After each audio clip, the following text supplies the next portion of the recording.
So you're wondering what we're up to. Well, we're heading to French Island for a bit of a ride on the e-bikes.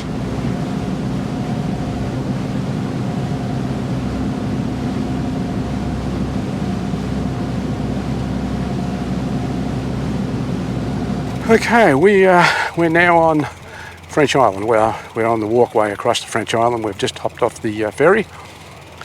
So this is our first trip ever to French Island, and we're going to show you around. So here we are, cycling around French Island. We've just left the jetty and we're heading into what I think is the main road. Aha, so this is interesting. We've got Tankerton Road, which is the main road that heads off down that way, and this is the coastal road. I didn't expect to have a lot of traffic, but there's a couple of, we've had about 4 cars come past us already. But apparently they're people working on the national park over here. This is one of the reasons why I love having e-bikes. We can get out and about and explore different places like this. And that was the whole idea of getting the bike rack and these 2 bikes. Over there we have an RSL building, by the look of it. There goes a local.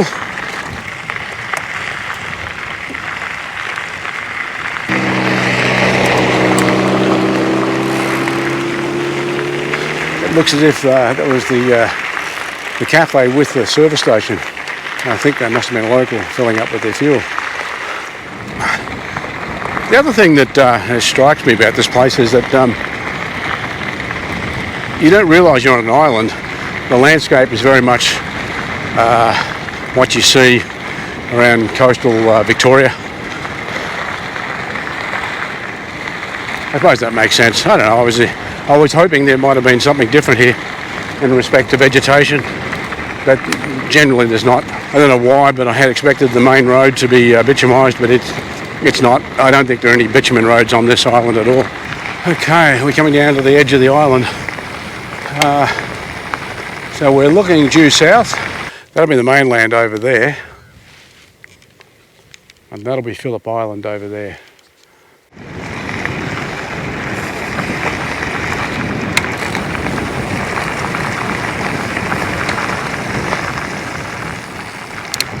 Cellar door. That's some private property by appointment only. Ah, okay. Well, there you go. This must be a winery down here. And if you look over there, you can see behind the trees. You can see the vine groves. So at the front gate, when I came through, the sign said that visits by appointments only. So I thought I'd better not go further. There's the winery over there.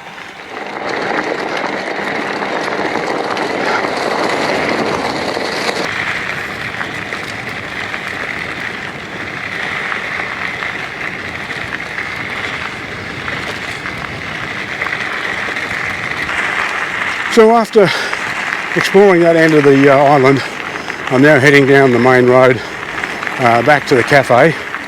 So this is the, what's the name of this? Oh, that's right. So this is called Figs Cafe. And this is your one-stop shop for fuel, for food, wine, snacks, whatever. So behind me here is the Figs Cafe. And we just had a nice cup of coffee and some brownies. It's, from what I understand, it's the only general store on the island. It's well kitted out. They've got coffee, they've got cakes, they've got sandwiches, rolls, other hot food and so forth. And a small amount of groceries. They've got wine and so forth. Okay, so let's have a look around. Over there is where they rent out the bikes. Let's go and have a look. There's a whole mixture of bikes here. There's hardtails, some have got front suspension, some haven't. There's only one that I can see that's got full suspension. I suppose they're suitable for what, the type of riding that you'd get around here. So what you do, apparently you contact them before you come across onto the island, and they will send a bus down to the jetty to pick you up and bring you over here, and you pick up your bike. I was just talking to one of the locals here, and I asked the question, how often do they have the bikes completely sold out? And apparently more often than you would think. When you look at the amount of bikes that are there, apparently it's like busier than Burke Street with at some times of the year when you've got virtually every bike that's there available for rental is out on the roads of the island. It's my understanding there is accommodation here as well, and I think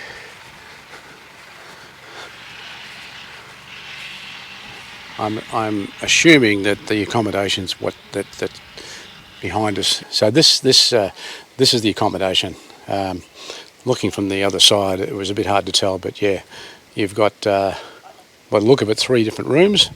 So you walk out from the cafe, you walk over, go through a little gate, and you've got this area here. There's even a barbecue over there. It's pretty basic, but it's accommodation. I'm not quite sure what to make of it, but it looks like a koala with a shovel.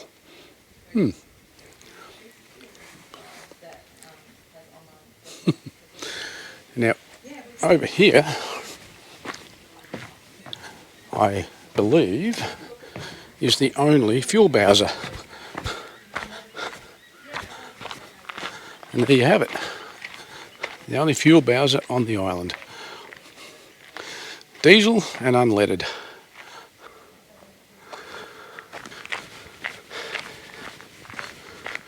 So there you have it. That's this is the cafe and general store on French Island.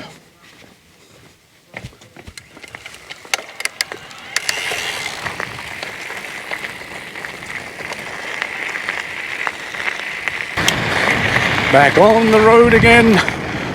Right, we're going to turn right here and head up the coast road. So over here we have basically native state forest. So on the north part of the island, it's just state park, and on the southern part of the island you've got farmland.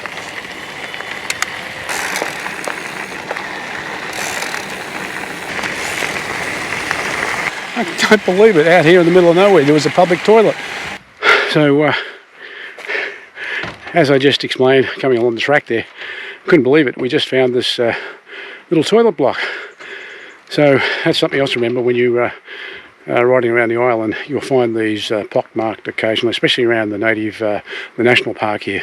And then when you come through the gate where the toilet block is, you can continue back down. If you look over my shoulder, there's a little track that leads down to the beach, and we're going to go have a look at that in a minute. So the other thing I've discovered by coming over here, you can actually camp.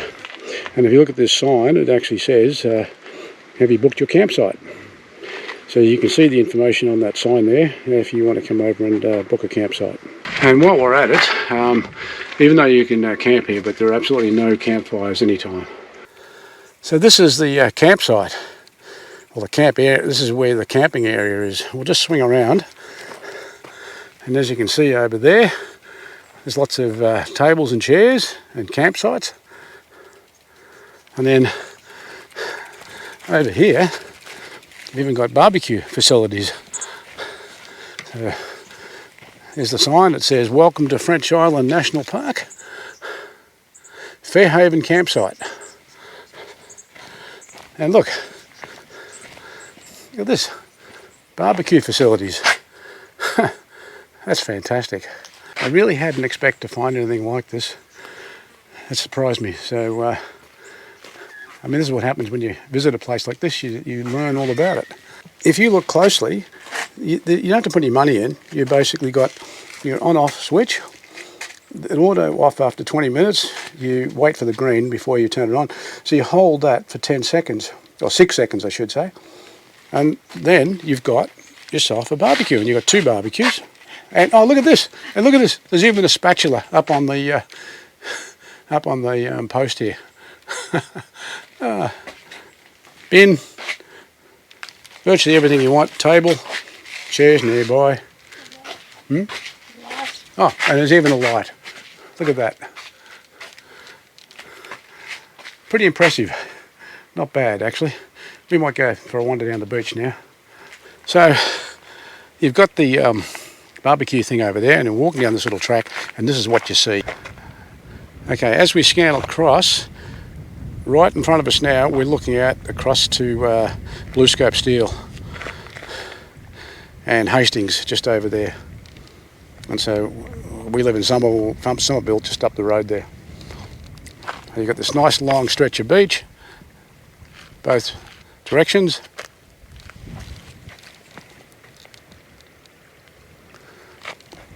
It looks pretty shallow. I'm assuming you can swim there. And then you just walk back up the track to go back to your bikes and to your campsite. And the last thing I want to show you, there are sort of trails going up through the state forest for riding. So you've got all types of riding over here. So I'm just going to have a quick, brief look up here. Here we go. I mean, they're not rugged trails, but they're interesting.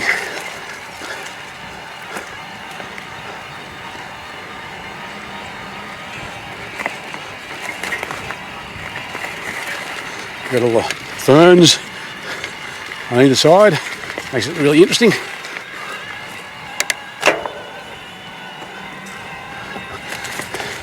I think what I'm starting to realise is that French Island has a lot to offer. Both the mountain bike riding, touring. I mean, this is fantastic, man. This is magnificent country. Look at it.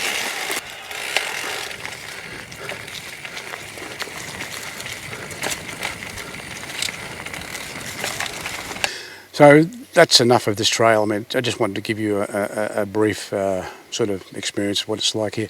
So there's a spider web. So I'm going to head back to the jetty now, and we'll catch the ferry back to the mainland. This is the final leg heading back to the jetty, and there's the jetty ahead of us.